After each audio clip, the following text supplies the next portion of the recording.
तो कैसे हो गाइस? उम्मीद है यार आप सभी एकदम मस्त बढ़िया होंगे। तो आज के इस वीडियो के अंदर हम इस मोटर का यूज़ करके काफ़ी यूज़फुल सा प्रोजेक्ट बनाने वाले हैं। आपको पता ही होगा कि ये जो है सिंक्रोनॉमस मोटर होता है, जो कि 220 वोल्ट एसी के ऊपर सीधा चल जाता है। और इसका जो आरपीएम है वो सिर्फ और सिर्फ 3 से 4 आरपीएम होता है। मतलब 1 मिनट के अंदर सिर्फ 3 या 4 बार ये मोटर का जो शाफ्ट है वो घूमता है। इसको तो शाफ्ट ही नहीं है, क्या करें, वो टूट गया है, क्योंकि हमें वैसे ही पुरानी ख़राब हो चुकी कबाड़ मोटर चाहिए। कबाड़ चाहिए, लेकिन इसका मतलब ये नहीं कि जली हुई होनी चाहिए। इसकी कंडीशन ओके होनी चाहिए, मतलब इसका जो कॉइल है वो वर्किंग कंडीशन के अंदर होना चाहिए और 220 वोल्ट देने के ऊपर ये घूमना चाहिए। तभी ये जो प्रोजेक्ट है इसको आप इससे बना पाओगे। तो ये जो मोटर होती है, आपको ये भी पता होगा कि इसका जो शेफ्ट है उसको हल्का सा, मतलब 1 मिनट के अंदर 2-3 बार अगर घुमाओगे तो यहाँ से 220 वोल्ट एसी आउटपुट निकलेगा। लेकिन हम हाथ से तो उसको घुमाते नहीं बैठेंगे। तो यहाँ पे हम एक काम करेंगे, इस मोटर को खोलेंगे, कुछ थोड़ा सा मॉडिफिकेशन करेंगे और इसमें कुछ ऐसा कर देंगे कि हम इसको अगर यहाँ से 12 वोल्ट की बैटरी लगाए तो हमें यहाँ से 220 वोल्ट मिलना चाहिए। सिंपल, आज के इस वीडियो के अंदर हम यही करने वाले। मतलब क्या करेंगे वो तो आपको समझ में आ ही गया होगा। तो चलिए शुरू करते हैं हमारा आज का ये प्रोजेक्ट। तो गाइज, इस प्रोजेक्ट को बनाने के लिए सबसे पहले इस मोटर को खोलना पड़ेगा और इसको खोलने के लिए यहाँ पर जगह जगह पे लॉक्स दिए गए हैं, जो कि मैं आपको दिखाना चाहता हूँ। ये देखो, यहाँ पे 1, 2 और ये 3, 4, 5, 6 इस तरीके के जो लॉक्स दिए गए हैं। तो इनको सबसे पहले खोलना पड़ेगा। इनको खोलने के काफ़ी सारे मेथड्स है। पहला मेथड कि आप इस तरीके का आरी लो और इनको यहाँ से कट कर डालो, या फिर एंगल ग्राइंडर से भी कट कर सकते हो, या फिर आरी से नहीं हो रहा तो दूसरा मेथड, इस तरीके का कोई भी रफ वाला फाइल लो और इनको घिस डालो। और ये भी नहीं हो रहा आपसे तो सिंपली, अगर आपके पास इस तरीके का कटर है तो कटर से इस तरीके से इनको खोल डालो। तो मैं तो फिलहाल कटर से ये ओपन कर रहा हूँ, क्योंकि कटर से काफ़ी इजीली ओपन हो जाते हैं। तो चलो सारे लॉक्स को मैं इसी तरीके से ओपन करके दिखाता हूँ।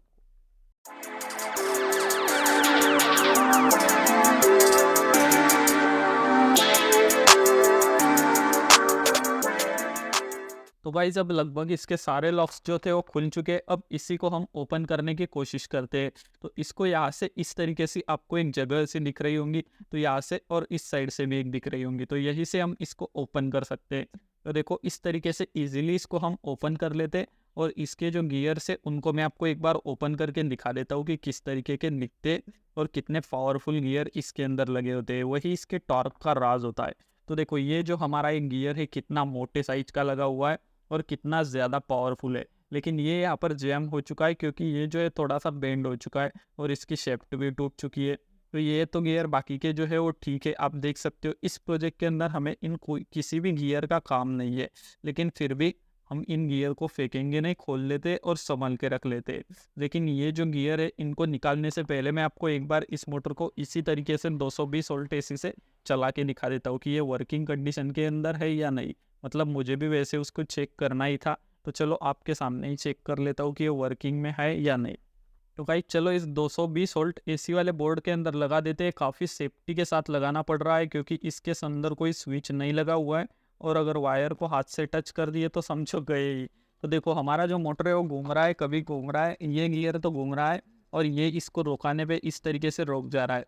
क्योंकि आपको ठीक, अगर आप ठीक से देखोगे तो यहाँ का एक जो स्लॉट होता है वो टूटा हुआ है, इसकी वजह से इस तरीके से रुक जा रहा है। लेकिन हमारा जो कॉइल है वो सही से वर्क कर रहा है। ये जो बीच में का आपको पॉइंट है उससे पता चल ही रहा होगा कि ये जो है घूम रहा है, मतलब सही से वर्क कर रहा है। हमारा जो मोटर है वो सही से है। तो चलो इसको वायरी जो है इनको हटा देते हैं दोनों को। और अब ये जो मोटर है इसके जो गियर है उनको भी हटा देते हैं। तो चलो एक एक करके सारे जो गियर्स है उनको यहाँ से रिमूव कर लेते हैं। तो भाई, ये जो गियर है इनको हमें फेंकना नहीं है, ये किसी प्रोजेक्ट के अंदर काम में आ सकते हैं। क्योंकि आप देख ही सकते हो कि ये जो गियर है इनकी क्वालिटी कितनी बढ़िया है, कितने मोटे वाले टीथ के हैं। और ये एक मुर्गी की टांग जैसा पतला पतला गियर था जो कि टूट गया। तो इसकी तो कोई बात नहीं, लेकिन ये बाकी के जो है वो अच्छी क्वालिटी के अंदर है, तो इनको साइड में रख देते हैं, किसी और प्रोजेक्ट में काम आ सकते हैं। तो अब यहाँ पे हमें क्या करना है कि ये जो मैग्नेट है इसके साथ में एक मोटर को कनेक्ट कर देना है। तो जिससे कि ये जो है इसके अंदर काफ़ी तेज़ी के साथ हम इसको घुमाएंगे और इसको घुमाएंगे तो यहाँ पे 220 वोल्ट एसी की कॉइल लगी हुई है, जो कि हमें इन वायरों से 220 वोल्ट एसी देंगी, जिससे हम 220 वोल्ट की चीज़ें चला पाएंगे। तो चलो अब देख लेते हैं कि इसके साथ हम कौन सी मोटर अटैच करेंगे, कैसे करेंगे, सब कुछ वीडियो में। तो आप वीडियो में बने रहो अभी भी। गाइज इसको घुमाने के लिए मैं लेकर आ गया ओरिजिनल वाला 775 डीसी मोटर। आपको तो पता ही होगा कि ये कितना ज़्यादा पावरफुल होता है, और मैं ओरिजिनल वाला इसलिए बोला ताकि इसके अंदर बियरिंग लगी हुई है। मैं आपको थोड़ा सी इसके बारे में भी जानकारी दे देता हूँ कि ओरिजिनल डुप्लीकेट किस तरीके से पहचाननी है। तो जिसके यहाँ पर आगे में जो बियरिंग लगी हुई है वो हाई स्पीड और काफ़ी ज़्यादा पावरफुल होती है। और दूसरी चीज़, इसके अंदर जो आर्मेचर होता है, रोटर होता है, वो बड़ी साइज का लगा हुआ होता है, जो कि आप वेट से ही पहचान सकते हो। तो ज़रूरी नहीं कि आपको भी 775 डीसी मोटर ही इस प्रोजेक्ट के अंदर यूज़ करना है। आप इसकी जगह पे 555 या फिर वो 370 ऐसे जो मोटर आते हैं उनका भी यूज़ कर सकते हो। वो भी इस मैग्नेट को यहाँ पर ईजिली घुमा देंगे। तो अब यहाँ पर हमें ये काम करना है कि ये जो शेफ्ट है, ये जो मैग्नेट है, इसको इस तरीके से कपल करना है। तो इसको हम करेंगे कैसे? तो इसके लिए सिंपली आप कोई भी पेन की जो रिफ़िल आती है उसका भी इस्तेमाल कर सकते हो, जेल पेन की रिफ़िल का। या फिर अगर आप भी 775 मोटर लगा रहे हो तो इस तरीके की जो ट्यूब आती है उसका इस्तेमाल कर सकते हो। ये ट्यूब मैंने कहाँ से ली, मैं आपको दिखा देता हूँ। ये जो इस तरीके की आरओ की नली आती है, जो कि आरओ के अंदर यूज़ में ली जाती है, उसका इस्तेमाल मैं इसके अंदर कपलिंग के तौर पे कर रहा हूँ। तो ये आपको आरओ की शॉप के ऊपर काफ़ी इजीली मिल जाएगी। तो इसी का एक छोटा सा पीस मैंने कट कर लिया है। इसको मैंने इसलिए चुना ताकि ये जो है 775 मोटर के अंदर काफ़ी फिक्स आ जाता है, काफ़ी अच्छे से आ जाता है। लेकिन इसके अंदर आने में थोड़ा सा ढीला जा रहा है, मतलब आ तो रहा है लेकिन थोड़ा ढीला आ रहा है। तो अब हम क्या करते, इसके ऊपर थोड़ा सा पेपर टेप लगा देते और इस पर फेविक्विक डाल देते, जिससे कि ये इसके अंदर अच्छे से आ जाए। तो गाइज़ अब ये इसके अंदर काफ़ी फिट आ चुका है और काफ़ी सही से चल रहा है। आपको थोड़ा सा आउट दिख रहा होगा लेकिन कोई दिक्कत नहीं आने वाली। तो अब इसको इसके अंदर कुछ ऐसा लगा देते हैं और एक प्लेटफॉर्म के ऊपर इसको ऐसे चिपका देते हैं। तो अब इनको लगाने के लिए मैं ये जो एमडीएफ बोर्ड का मतलब प्लाई बोर्ड का एक प्लेटफॉर्म ले लिया। तो इसके ऊपर इसको कुछ इस तरीके से चिपका देते। तो इसको चिपकाने के लिए मैं जो है यहाँ पर हॉट ग्लू का यूज़ कर रहा हूँ। तो चलो एक एक करके दोनों मोटर को इस तरीके से आमने सामने बराबर फिट चिपका लेते हैं। ये जो है इजीली मूव करना चाहिए। अगर आपका थोड़ा सा मोटर छोटी लेते हो तो इसके नीचे की साइड में कुछ लगाना पड़ेगा, जिससे कि ये इस तरीके से लगे।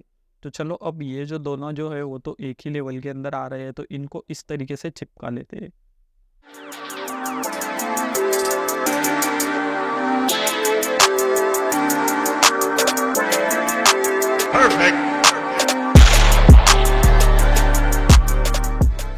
तो गाइज़ हमारा जो जनरेटर है वो अच्छे से बन के रेडी हो चुका है। अब जैसे ही हम यहाँ से 12 वोल्ट की बैटरी अटैच करेंगे तो यहाँ से 220 वोल्ट निकलना चाहिए।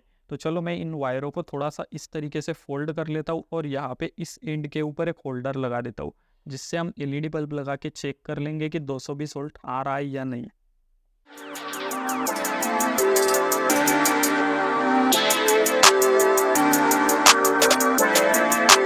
Perfect.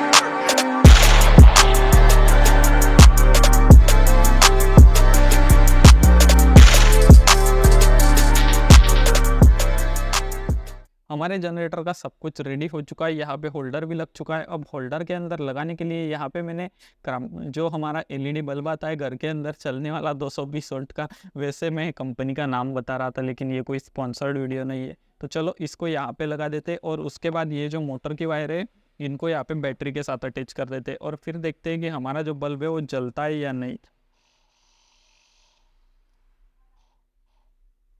तो देखो यार गाइस, जैसे ही मैंने यहाँ पर वायरें जो है उनको अटैच किया तो हमारी मोटर भी घूम रही है, काफ़ी ज़्यादा स्पीड के साथ चल रही है और हमारा जो एलईडी बल्ब है वो भी जल रहा है। आपको दिख ही रहा होगा, मतलब हमारा जो जनरेटर है वो 100% वर्किंग है। और अगर मैं इस शेप को पकड़ता हूँ तो देखो हमारा जो लाइट है वो भी ऑफ हो जाता है।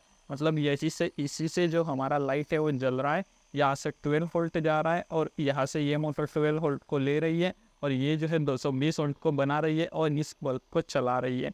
मतलब हमारा जो इन्वर्टर जो भी जनरेटर है वो काफ़ी सही से वर्क कर रहा है। मैं मिलता हूँ आपको नेक्स्ट वीडियो में, तब तक के लिए बाय बाय।